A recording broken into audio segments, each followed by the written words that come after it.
அஸ்ஸலாமு அலைக்கும் வரஹ்மத்துல்லாஹி வபரகாத்துஹு. அன்பிற்கினிய இஸ்லாமிய சொந்தங்களே, இன்றைக்கி நாம் ஒரு முஸ்லீமிற்கு இருக்க வேண்டிய அடிப்படை தகுதி, அவங்க ஒரு முஸ்லீம் ஈமான்தாரி அப்படின்னு சொல்லணும்னா அவங்க எதெல்லாம் நம்பியிருக்கணும். இன்று நாம் சமூக வலைத்தளங்களில் பல்வேறு வீடியோக்களை பார்க்குறோம்.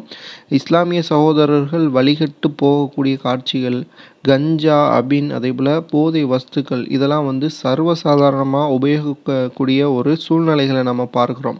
ஹராம் ஹலால் அப்படிங்கிறது ஒரு எல்லை மீறி போகக்கூடிய ஒரு நாட்களில் நாம் வாழ்ந்துக்கிட்டு இருக்கோம். இந்த நாட்களில் நாம் தெரிந்து கொள்ள வேண்டிய, அதுவும் இஸ்லாமியராக இருப்பதற்கு அடிப்படையாக இருக்கக்கூடியதை நாம் கட்டாயம் தெரிந்திருக்க வேண்டும். மக்களுக்கும் அதேபோல் நம்முடைய சந்ததியினருக்கும் அதை நாம் கடத்தி செல்ல வேண்டும். அதற்கான முயற்சிகளை நம்முடைய சேனல் எடுக்க இருக்கோம். முதலாவதாக, உலகத்தில் இஸ்லாமியராக இருக்கக்கூடிய ஒவ்வொரு நபரும் தெரிந்திருக்க வேண்டிய ஒரு முக்கியமான அங்கம், இஸ்லாத்தினுடைய அங்கம் ஈமான். ஈமான் அப்படின்னா என்ன அப்படின்றது கட்டாயம் தெரிஞ்சிருக்கணும். ஏன் அப்படின்னா, நாம் பெயரளவில் தான் தற்பொழுது முஸ்லீம்களாக வாழ்ந்துக்கிட்டு இருக்கோம்.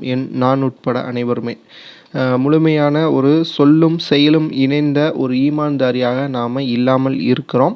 இது இஸ்லாமிய அடிப்படையில், அதாவது இஸ்லாமிய ஹதீதுகளினுடைய அடிப்படையில் நமக்கு மிகப்பெரிய கேடை உருவாக்கும். எப்போ? மறுமையில்.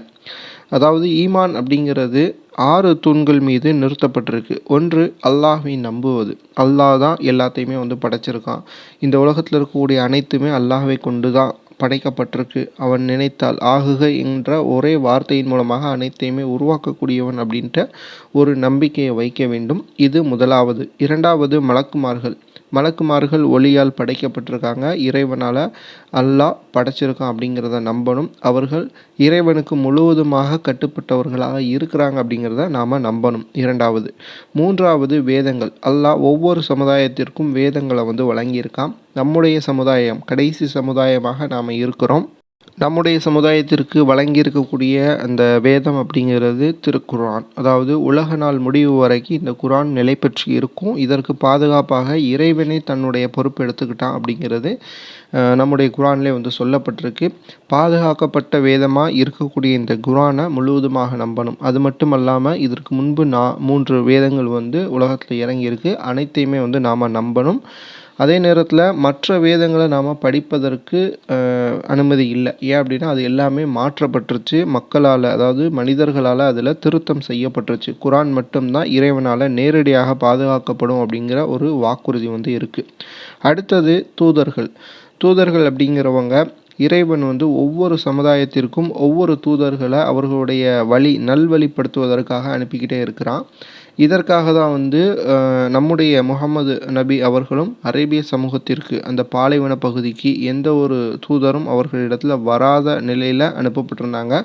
உலக நாள் முடிவு வரைக்கும் தூதராக நம்முடைய முகமது நபி தான் இருப்பாங்க. இனிமேல் வரக்கூடிய வேறு ஒரு தூதர் உலகத்திற்கு வந்தாலுமே அவங்களும் இனிமேல் முகமது நபி ஸல்லல்லாஹு அலைஹி வஸல்லம் அவர்களை தான் தூதர்களாக ஏற்றுக்கொள்வாங்க. இதுதான் தற்பொழுது இருக்கக்கூடிய சமுதாயத்திற்கு விதிக்கப்பட்டிருக்கு. அடுத்தது யார் அப்படின்னு பார்த்தீங்கன்னா இறுதி நாள் அப்படிங்கிறது கட்டாயம் உலகத்தில் ஏற்படும். நாம் இப்போ மரணித்தாலே நமக்கு இறுதி நாளா அப்படின்னா கட்டாயம் கிடையாது. இறுதி நாள் அப்படிங்கிறது விசாரணை நாள். அதாவது நாம் பல்வேறு சமூகங்கள் உலகில் வாழ்ந்து மரணிச்சிட்டாங்க. நாம் இப்போ 60 வயது வரைக்கும் தான் வாழ்ந்துக்கிட்டு இருக்கோம். ஆனால் 1000 வருடம் வரைக்கும் வாழ்ந்தவங்களும் இருக்கிறாங்க உலகத்தில். அத்தனை நபர்களும் தற்பொழுது இப்போ உலகத்தில் தான் இருந்துக்கிட்டு இருக்காங்க. அவர்களுடைய அந்த உடல் உலகத்தில் மண்ணோடு மண்ணாக மக்கி போனாலும் மீண்டும் உலகத்தில் எழுப்பப்படுவாங்க. இதுதான் இறுதி நாளாக குறிக்கப்படுது. இதை உறுதியாக நம்ப வேண்டும். இவங்க தான் ஈமான்தாரிகளாக இருப்பாங்க. அடுத்தது, 6வதாக விதி. அதாவது உலகத்தில் நாம் ஒரு விஷயம் நினச்சிருப்போம், ஆனால் அது நடக்காமல் போயிருக்கும். இதற்கு நாம் அது நடக்காமல் போனதுக்கு இதுதான் காரணம், அதுதான் காரணம் அப்படிங்கிறத நாம் சொல்கிறத நிறுத்திடணும். இதற்கு முழுவதுமாக விதி, அதாவது அல்லாஹ் எழுதி வைத்த அந்த விதி தான், அதன்படி தான் இது நடந்திருக்கு.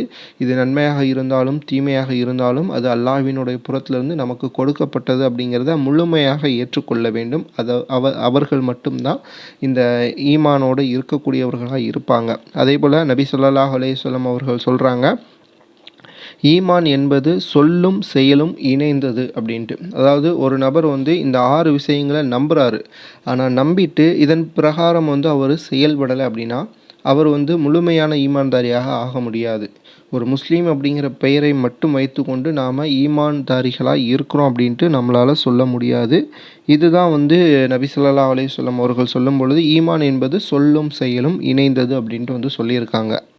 அக்கீதாவினுடைய விஷயங்கள்ல நாம முழுவதுமாக ஒவ்வொரு செய்திகளாக தெரிந்து கொள்ள இருக்கிறோம். கட்டாயம் இந்த சேனலை வந்து முஸ்லீம் சகோதரர்கள் சப்ஸ்கிரைப் பண்ணிக்கோங்க. உங்களுடைய நண்பர்களுக்கும் மறக்காம வந்து ரெஃபர் பண்ணுங்க. இந்த மாதிரி ஒரு சேனல் வந்து தற்பொழுது இருக்கக்கூடிய ஒரு சூழ்நிலைகளை புரிந்து வீடியோக்கள் வந்து அப்டேட் பண்ணிக்கிட்டு இருக்காங்க. தொடர்ந்து நாம அரசியல் பல்வேறு விஷயங்கள் குறித்தும் வந்து இந்த வீடியோக்கள் மூலமாக வந்து மக்களுக்கு கொடுக்க இருக்கிறோம். குறிப்பாக தமிழ் சமூகத்திற்கு. ஏன் அப்படின்னா, தற்பொழுது இருக்கக்கூடிய சூழல்ல படிக்கக்கூடிய இடமாகட்டும் அல்லது நம்முடைய சொந்த ஊரில் இருக்கக்கூடிய இளைஞர் மத்தியில் இருக்கட்டும், அதிகமான போதைப் பொருட்கள் வந்து உபயோகிக்கப்பட்டுக்கிட்டு இருக்கு. அது மட்டும் இல்லாமல் சோசியல் மீடியா மூலமாக பல்வேறு வழிகேடுகளில் வந்து இளைஞர்கள் போய்கிட்டு இருக்காங்க. 1990ல் பிறந்த அந்த நபர்களை காட்டிலும் தற்பொழுது இருக்கக்கூடிய 2000ற்கு பிறகு பிறந்த இளைஞர்கள் வந்து ரொம்ப ஒழுக்கக்கேடான செயல்களை செய்யக்கூடியவர்களா இருக்கிறாங்க.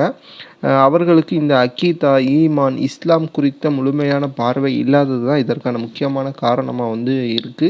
அத நாம வந்து இந்த சமூக வலைத்தளங்கள் மூலமாகவும், ஒவ்வொரு நபர்கள்ட்டயும் எப்படி போய் கொண்டு சேர்க்கலாம் அப்படிங்கிறது ரீதியாகவும் வந்து நாம அடுத்தடுத்து பேச இருக்கிறோம். ஸோ வீடியோ பார்க்கக்கூடிய நண்பர்கள் கட்டாயம் நம்முடைய சேனல்ல சப்ஸ்கிரைப் பண்ணிட்டு உங்களுடைய நண்பர்களுக்கும் ஷேர் பண்ணி விடுங்க.